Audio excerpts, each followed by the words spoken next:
하나님이 원하시는 방식으로, 하나님이 원하시는 방식으로 라는 제목으로 함께 하나님의 말씀 잠시 나누도록 하겠습니다. 이 시대는 흔히 탈교회 시대라고 불립니다. 이 탈이란 한자 이 벗을 탈, 이 벗어나다라는 뜻을 가지고 있어서 탈교회 시대, 교회를 벗어나는 시대라고 불린다는 것이죠. 교회를 다니던 사람들이 더 이상 교회에 나오지 않고 신앙은 여전히 고백하면서도 공동체 예배에는 출석하지 않는 자들, 정말 그러한 자들, 그리고 그러한 현상들이 이제는 한 지교회의 현상이 아니라 전 세계적으로 이 교회마다 겪는 상황이라는 것이죠. 이 미국의 퓨 리서치라는 이 공신력이 있는 자료에 따르면 기독교인 중 나는 하나님을 믿지만 교회를 다니지 않는다라고 말하는 사람들이 30% 이상이 된다고 합니다. 특히 젊은 세대일수록 이 교회를 하나님을 만나는 공간, 예배를 드리는 공간으로 인식하는 것이 아니라 그냥 종교적인 기관, 마치 절당이나 그냥 어떠한 한 종교적인 의식이 거행되는 하나의 공간으로서 여기고 있다는 것이죠. 우리 미국뿐만 아니라 한국도 마찬가지입니다. 코로나 팬데믹 이후에 이 온라인 예배와 개인의 신앙이 보편화되면서 내가 꼭 교회를 가야지만 예배를 드리는 것인가? 내가 집에서 온라인 예배를 드려도 사실 예배를 드린 것이다 라고 생각하는 사람들이, 그리고 그러한 질문들이 더욱더 많아지게 되었다는 것입니다. 많은 이들이 하나님은 사랑하지만 이 교회는 불편하다고 얘기를 한다는 것이죠. 아마 우리 중 어떤 분들 역시 이러한 생각을 가지고 계시는 분들도 있을 것 같습니다. 그런데 우리는 여기서 한 가지 좀 신학적인 질문을 던져보고자 합니다. 그렇다면 정말 하나님께서는 교회 밖에서도 동일하게 임재를 하시는가? 우리가 무소부재의 하나님이라고 늘상 이야기하지 않습니까? 하나님이 계시지 않는 공간은 어디에도 없다. 이 무소부재 아닙니까? 다시 말해서 하나님은 어디에나 계신다라고 말해왔고 늘상 생각해 왔기 때문에 우리는 하나님을 어디서든 만날 수 있다고 말을 하지만, 그렇다면 왜 하나님께서는 구약에서부터 수많은 질서와 제사를 명령하셨고 예배의 장소와 봉사의 체계를 세심하게 지시를 하셨는가? 우리가 또한 이것도 한번 생각해 보고자 한다는 것이죠. 오늘날 사람들이 교회를 떠나는 흐름은요, 대개로 이러한 생각을 하는 것 같아요. 하나님은 어떤 특정한 공간 안에만 갇혀 있는 분이 아니다. 어떠한 특정한 공간에서만 만날 수 있는 분이 아니다. 라는 어떠한 생각에서부터 이 탈교회적 흐름이 시작이 된 것 같습니다. 그런데 정말 조심하지 않으면 그러한 생각은 결국 하나님께서 허락하신 질서와 예배 은혜 자체를 거부하는 길로 이어질 수 있다는 위험이 있다는 것입니다. 그래서 오늘 우리가 함께 보는 이 역대상 23장의 말씀은요, 그러한 질문 앞에서 우리가 하나님을 어떻게 예배할 것인가? 하나님을 예배한다는 것은 무엇인가? 그리고 왜 하나님은 예배를 공동체의 질서 안에서 세우셨는가를 우리가 되짚어 보게 한다는 것입니다.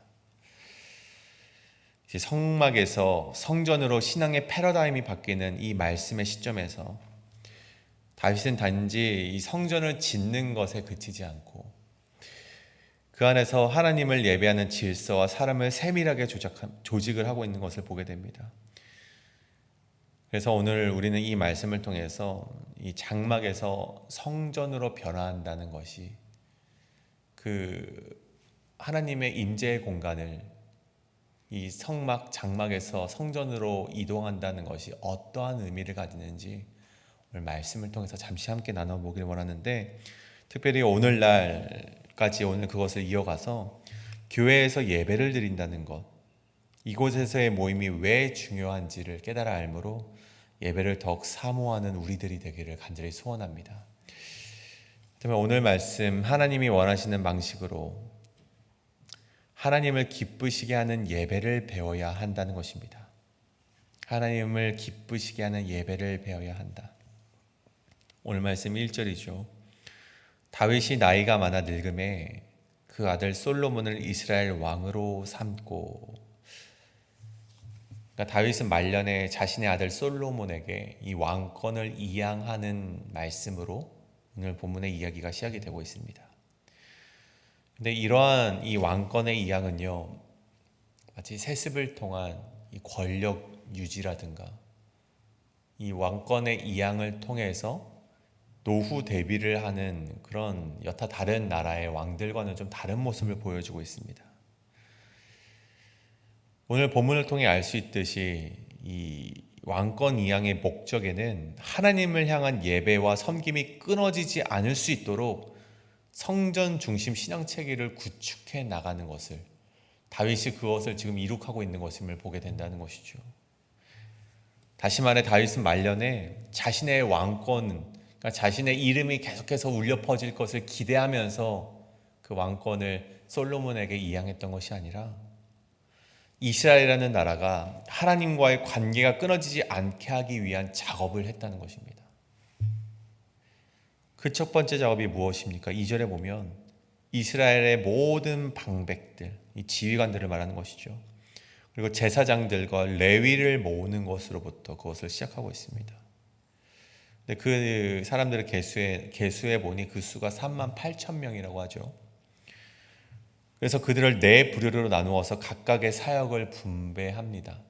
보시면 여호와의 성전의 일을 보살피는 자가 24,000명이고 관원과 재판장이 6,000명이고 그리고 그 이후에 나오는 문지기가 4,000명, 또 찬송을 하는 자 4,000명을 두어서 이 네 부류의 조직을 개편하는 것을 보게 됩니다. 근데 이 부분을 보면 단순히 조직 개편을 하였다, 다윗이 이 성전에서 일할 사람들 네 부류로 나누었다라고 생각을 할 수 있겠지만 사실 이 안에 담겨져 있는 의미는 더욱더 이제 심오한 것이죠. 어떠한 의미가 담겨 있냐 하면 다윗은 개인적인 판단에 따라, 개인적인 정치적인 판단에 따라서 사람을 적재적소에 배치한 것이 아니라 하나님께서 세우신 질서와 하나님께서 세우신 그런 예배의 전통을 그대로 계승한 작업이라는 것입니다. 이렇게 네 부류로 사람을 나눈 것은 다윗의 개인의 입맛이 아니라 하나님의 정해진 질서와 전통에 따른 것임을 오늘 말씀이 보여주고 있다는 것이죠. 역다 29장 25절에 이런 말씀이 있습니다. 왕이 레위 사람들을 여호와의 전에 두어서 다윗과 왕의 선견자 갓과 선지자 나단이 명령한 대로 재금과 비파와 수금을 잡게 하니 이는 여호와께서 그의 선지자들로 이렇게 명령하셨습니다. 또한 역대상 28장 19절에 보면 이런 말씀이 또 있습니다. 다윗이 이르되 여호와의 손이 내게 임하여 이 모든 일의 설계를 그려 나에게 알려주셨느니라. 오늘 말씀 31절도 마찬가지입니다. 또 안식일과 초하루 절기의 모든 번제를 여호와께 드리되 그가 명령하신 규례에 정한 수요대로 항상 여호와 앞에 드렸다라고 되어 있습니다. 이곳에서 하나님께 예배를 드리기 위해서 이 새로운 성전의 새로운 질서를 위해서 다윗이 개인적으로 판단해서 이렇게 드리면 좋을 것 같아요, 이렇게 예배를 하면 하나님께서 좋아하시지 않을까라는 그런 개인의 판단대로 사람들의 그런 부류를 나눈 것이 아니라 하나님의 명령대로 세워진 것임을 오늘 말씀이 보여주고 있다는 것입니다. 다시 말해 다윗은 단순히 성전을 하나님을 만나고 싶을 때 오는 공간, 사람이 보기에 그럴싸하게 꾸며낸 공간, 필요 이상으로 멋지게 만들어낸 공간으로서 세워낸 이 성전이 아니라 하나님의 기준에 맞춘 규율과 질서에 맞는 공간으로서 성전을 만들어 갔다는 것입니다. 그 안에는 한 가지 또한 중요한 의미가 있는데, 이 성전이라는 공간은, 또 이곳에서 드려지는 예배라는 것은 단순히 감정적으로 드리는 것이 아님을 오늘 다윗이 말해주고 있다는 것입니다. 오늘 우리가 드려지는 예배, 이 성전이라는 공간은 하나님이 기뻐하시는 방식에 따라 이루어져야 되는 공간이고 하나님께서 원하시는 방식으로 드려지는 예배가 되어야 함을 말해주고 있다는 것입니다. 그래서 오늘 말씀 6절부터 23절에는요, 레위인들 안에서도 이전부터 맡아오던 규율에 따라서 그 직무가 이어져 나가는 것을 보여주기 위한 족보로 이어지고 있다는 것이죠. 오늘 말씀에 보면 레위인 세 자손이 나옵니다. 첫 번째는 게르손 자손이 나오는데, 여러분 게르손 자손이 누구입니까? 이 광야 시대 때 이 성막의 천과 휘장을 담당하던 자손들이 바로 이 게르손 자손이었습니다. 근데 이제는 이 성막에서 성전으로 바뀌어가면서 이들이 무슨 역할을 맡았냐? 성전 시대에는요, 성전 내부 관리와 성물을 정돈하는 일들로 이들의 역할이 바뀌게 되었다는 것입니다. 또 여기에 나오는 고핫 자손들은 광야 시대 때, 성막 시대 때 언약궤와 같은 성물을 운반하는 사람들이었는데 이제는 제사장의 직무를 보조하면서 성소를 보존하는 일을 맡게 되었고, 이 무라리 자손들은 원래 성막의 뼈대, 기둥, 기초를 운반하는 자들이었는데 이 성전 시대에 와서는 그 일을 동일하게 이어받아서 문지기와 건물 관리의 일을 관여하게 되었다는 것입니다. 다시 말해 레위 자손들은 자신의 조상들이 감당했던 그 성스러운 일들을, 그 전통들을 이어받아서 동일하게 성전에서 그 일을 감당했다는 것입니다. 여러분, 앞서 말씀드렸듯이 예배란 단순히 한 사람의 감정에 좌우되는 것이 아님을 오늘 말씀이 보여주고 있다는 것입니다. 더 나아가 한 세대의 그냥 감정으로 이루어진 예배가 아니라 예배라는 것은 믿음의 전통과 사명을 담고 있는 공동체의 예배임을 보여주고 있다는 것입니다. 다윗이 말년에 자신이 이제 저물어가고 있지 않습니까? 다윗의 그 말년에 꼭 이 솔로몬에게 전해주고 했던 것이 바로 이것이죠. 이 예배의 전통과 그 예배의 가치, 예배의 사명만큼은 자신의 아들에게 물려주고자 이 작업을 느지막이 시작했다는 것입니다. 이것이 성전이라는 공간이 이 땅의 그리스도인들에게 전하는 메시지인 것이죠. 여러분, 오늘 이 성전이 우리에게 주는 메시지란 첫 번째는 무엇인가 보면 나의 감정에 따라서 북받치는 예배를 드렸을 때 오늘 예배를 성공적으로 드린 것 같다 라고 자유하는 사람들, 또 다르게 말해 나와 성향이 맞는 목사님의 말씀을 듣고 예배를 내가 오늘 잘 드렸습니다, 그렇게 말하는 사람들에게 오늘 말씀은 그렇지 않다, 예배는 그렇게 드리는 것이 아니다라고 말을 하고 있다는 것이죠. 여러분, 이 시대의 예배의 방식을 보십시오. 너무나 단순해졌습니다. 사람 편의에 맞는 예배가 너무나도 성행을 하고 있죠. 마치 이 예배를 통해 영광받을 뿐이 하나님이 아니라 예배를 드렸다는 안도감이나 만족감의 목적이 있는 예배들이 우후죽순 생겨나고 있다는 것입니다. 근데 여러분, 예배는 그러한 것이 아닙니다. 예배는 단순히 나의 감정의 분출의 창고가 되어서는 안 되고 나의 선호를 충족시키기 위한 소비의 행위가 예배가 아닙니다. 여러분, 예배의 주체는 내가 아니라 하나님이 되어야만 한다는 것이죠. 여러분, 그래서 역대상 23장 28절의 말씀, 오늘 본문의 28절 이하에는 이렇게 말을 합니다. 그들이 회막과 성수와 그들의 형제 아들들을 도와 여호와의 성전에서 수종 드는 일을 하되. 여러분, 레위인들이 했던 행동이 무엇입니까? 자신의 취향에 맞게 예배를 기획한 것이 아닙니다. 자신이 좋아하는 방식으로 예배를 즐긴 것도 아니었습니다. 이들이 했던 행위는요, 단순히 여호와의 성전에서 수종 드는 자로 섰을 뿐이라는 것입니다. 여러분, 이들이 섬기는 일을 오늘 기록된 것을 보십시오. 매우 반복적이고 때로는 단조로워 보입니다. 아침 저녁마다 번제를 돕고 안식일과 절기마다 정해진 일을 감당하고 또 기구를 정리하고 성수의 문을 열고 닫고 기름을 관리하고 밀가루를 준비하고 음식을 구워내고 그릇을 닦고 성소 물건 하나하나를 정돈하는 일들을 매일같이 그들이 행했다는 것이죠. 매우 반복적이고 때로는 단조로워 보였을지 모릅니다. 그러나 여러분, 오늘 성경이 말하는 것은 그 모든 것이 하나님 앞에서는 거룩한 수종들미라고 말하고 있다는 것이죠. 여러분, 이것이 예배입니다.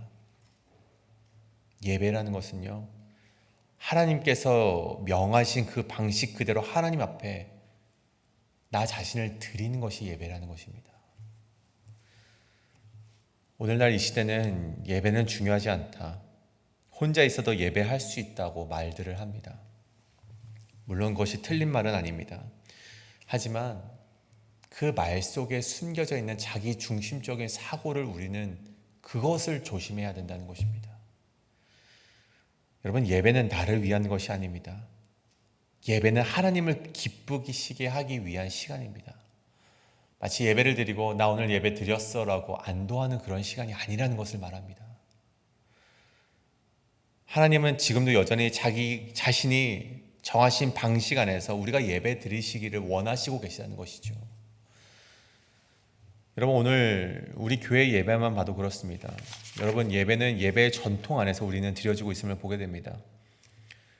어떤 이들은 우리 교회가 드리는 예배, 우리 주보에 나와 있는 예배 방식을 보면서 예배가 굉장히 진부하다, 옆 동네 예배를 보면 굉장히 우리 찬양하고 기도하고 설교하고 간단하게 예배를 드리면서 그 가운데 드려지는 정말 감정에 정말 북받치는, 정말 그 가운데 하나님께서 임재하시는 것을 내가 경험하는데, 이런 예배 전통이 굉장히 진부하다라고 말할 수 있지만, 여러분, 이 예배의 전통은 하나님께서 오래전부터 우리에게 말씀하신 규율대로 드려지는 예배라는 것이죠. 그리고 그 안에 그 예배를 준비하기 위해 수종드는 사람들이 너무나도 많이 있습니다.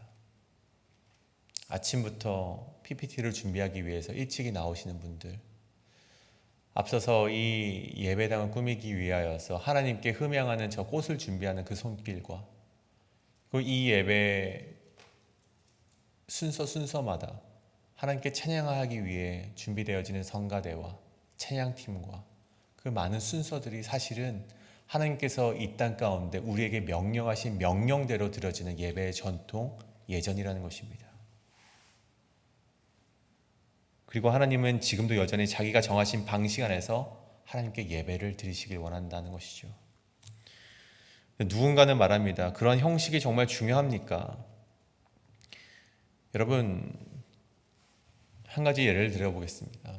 여러분, 예배를 드릴 때 내가 하나님을 마음껏 찬양하고 싶다고 해서, 예를 들어 성가대에서 나는 내 목소리를 하나님께 올려드리고 싶어 해서 마음껏 자기 자신이 하고 싶은 대로 찬양을 한다는 것이 나쁜 것은 아닙니다. 물론 하나님께 찬양한다는 것이 굉장히 귀한 신앙의 고백이겠죠.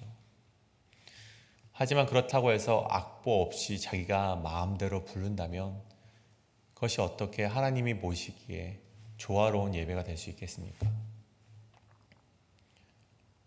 여러분, 악보가 중요하지 않다라고 말하는 성가대원이 있다면 그는 성가대원으로서의 자격은 없는 것입니다.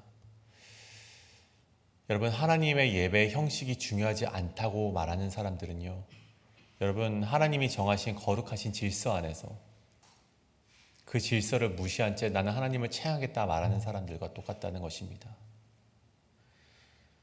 여러분, 하나님은요 거룩하시기 때문에 하나님이 정해놓은 질서 안에서 우리가 나아가지 않으면 하나님께서 그 예배를 받지 아니하실 수 있다는 것을 여러분, 우리는 기억해야만 한다는 것이죠.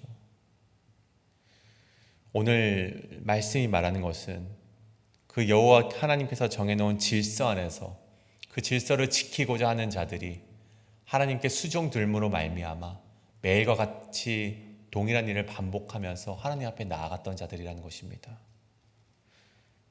그리고 그런 공동체적인 그런 조화로움 안에서 하나님께서는 그 예배를 받으셨고, 그것이 오늘 다윗이 이룩하고자 했던 성전 중심의 예배였다는 것입니다. 사랑하는 여러분, 오늘 예배는 그러한 것이 되어야만 합니다.